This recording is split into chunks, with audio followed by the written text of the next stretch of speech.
I don't get involved with the whole tribalism of Android versus iOS. It's just not me, it's not what I'm about. You use what you prefer. For me personally, I do prefer Android, and it's been a few years since I've used an iPhone. Inside this little package here is the iPhone 14 Pro Max. I'm not gonna lie, I'm excited to have a look and give it a try. So without further ado, let's do that.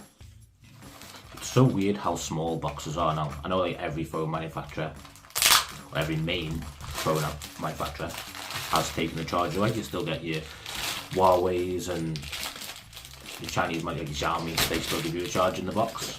Everything else has gotten really small. So let's have a look. First things first, it is the black iPhone 14 Pro Max. I always go black.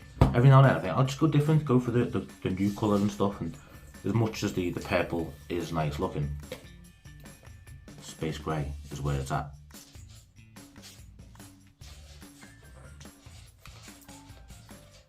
So the tab's peeled. It's nice to see they are actually making moves into the whole looking after the planet thing. It used to be like shrink wrapped in plastic, didn't it? But there's none of that, just a couple of paper tabs to pull off. I approve. Ooh, and there she is. There's a nice satin finish for the back glass there. It's a big boy.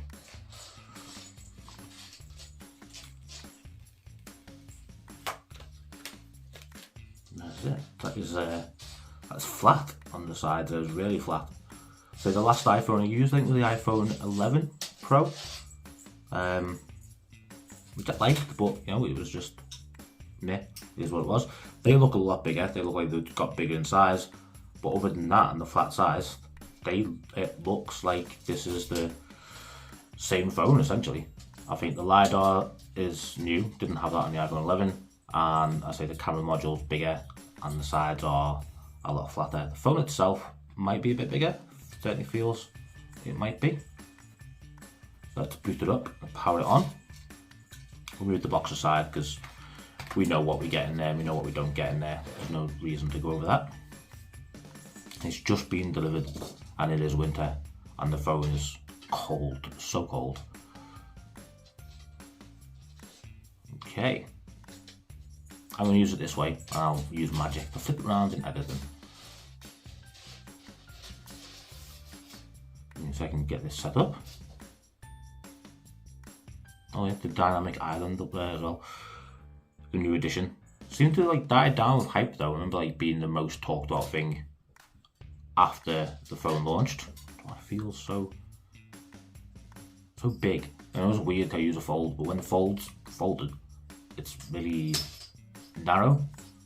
It just feels really wide. Like, yeah.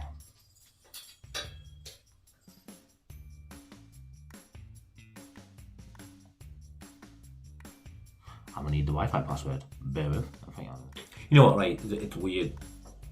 You kind of get why people stick with iPhone, other than the aesthetically pleasing, highly polished, looks nice device, which damn that shiny.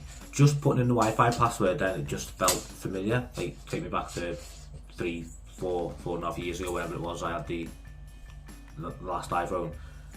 I just typed on the keyboard. Just feels familiar. So obviously when people go to Android phones or they try the friend's Android phone and an iPhone user, it does feel very different. Even though it's just typed on the keyboard, it feels very, you know, you're in iOS. Does that make sense? Set up the Face ID.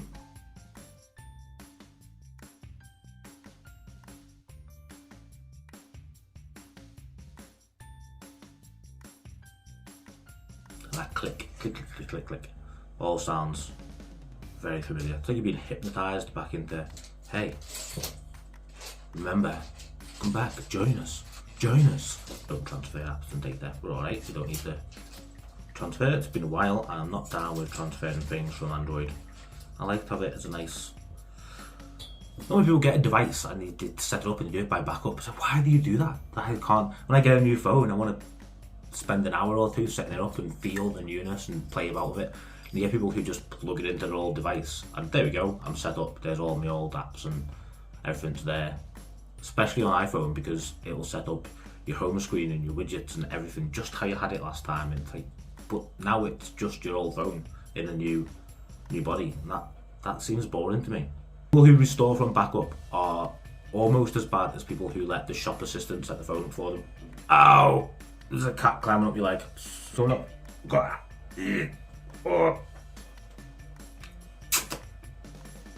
Good. I'm just trying to catch a peep at my Apple ID password. Oh. Two-factor authentication has been sent to your Mac. I lost my Mac.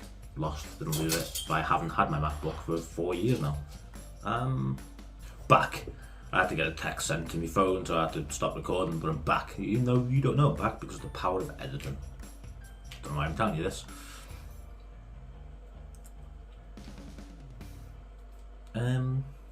Make this your new phone. Continue. Still a lengthy process getting set up. Keep your phone up to date. Blah blah blah. I know one of the things we talked about was like thinner bezels. Don't really notice that. I think that's probably because I've come from the curved one. Because the iPhone 11 was slightly curved and the glass kind of blended into it. So it's slightly curved, not like curved as is on Android phones like the S22 Ultra and things like that, but curved nonetheless. Sorry, there's a tail here.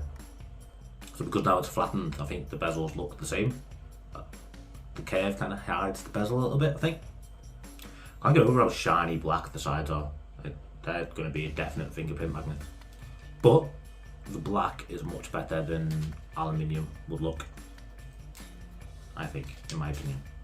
You know, the cat's like left me alone all day, but now I'm setting up a phone doing a video, the cat's like, hey, play with me. Please will you step down? Thank you.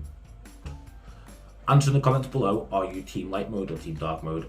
Or, like me, do you do it the right way and have it set up as a schedule? Because I can't do it any other way than having it sunrise to sunset. That's just how it's supposed to be. Welcome to iPhone. Boom, I'm in, finally. This will be the thumbnail, probably. Without the cat tail. Hey, play with this. Oh, paper. Woo! Swipe up to get started. Boom. Now, this feels very nostalgic in a weird way. To feel nostalgic from a brand new phone is strange, but here we are. Tell me how to type. You speed up your typing by sliding your fingers across the keyboard. I like that the search is at the bottom now, so that's, it used to just be dots to show you what screen you're on, didn't it? But, okay. App library, I forgot about that. I find that useful because I'm looking at all these apps and thinking, don't want half of you. I don't have a watch, so you can go. I think a lot of people say iPhones don't come with bloatware like Android does. There are certain apps that you do get on Android that you don't want as well, like bloatware if you will. But you can remove them or hide them, and a lot of the time you don't even notice. Like for example, Samsung phones has a Samsung folder, so when you sign into the phone it looks pretty blank on your main screen. You've got like 4 apps and then a weather widget. That's about it when you first set up an Android phone. Sorry, first set up a Samsung phone. Whereas with iPhone, all your apps are there straight away. Like 2 pages of apps that I will probably use 3 or 4 of. Again, that's personal preference. You know, everyone's different. But thank God for app library, right? Because you didn't used to be able to hide them at all. At least now, you can move them away. GarageBand. Okay. I like that nice stacked widget as well. I think I made a video a while ago saying that widgets on Android would improve once Apple done them, and predictably they have as well. Apple didn't do widgets for a long time, and then when they did it better than anyone. They did it really well. Now Android's had this like new lease of life into widgets. They've had widgets forever, but now they're getting a lot more modern, a lot more polished, getting a lot more attention from developers because iOS has, so kind of have to, and it's good. It's a good move. Competition breeds innovation, or something like that. So it's weird because it feels very familiar. It feels like, you know, I've been using it for a while, although I haven't, just a few seconds. But no, that's it. It's just done, isn't it? It feels the same as iOS did. Like what would have been iOS 11, 10 maybe, iOS 12. I'm sure there are more deep down integrated differences, but for now, yeah, I'm happy to just put this down. Like, yeah, I'm done for doing. I don't need to do anything else on setup. Obviously, I'm going to play about and hide some apps. I'm going to change the wallpaper and the lock screen as well. I can mess about with the lock screen now. That power button feels nice. Like, it's flush almost to the side, and it's big. It's a bit of a reach. Would have preferred it a bit lower, just here. And tell me why you couldn't have had a fingerprint sensor in there. You definitely could. Although the animation's nice, I'm not a big fan of the always on display. That is like an always on display. Does that make sense? Whereas with Android phones, the always on display is different than your display. With Apple, it just is your display, always on.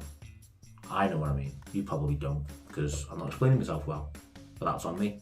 I prefer just a clock and some little badges for notifications, is what I'm saying, not just a dimmed down version of what you normally get. I'll probably turn that off. But anyway, that's it for my first impressions. I'm going to take a little selfie first, I think. But ow, very awkward selfie there. But I'll put that up on the video. You can take a look and let me know what you think. Not bad, looks pretty good.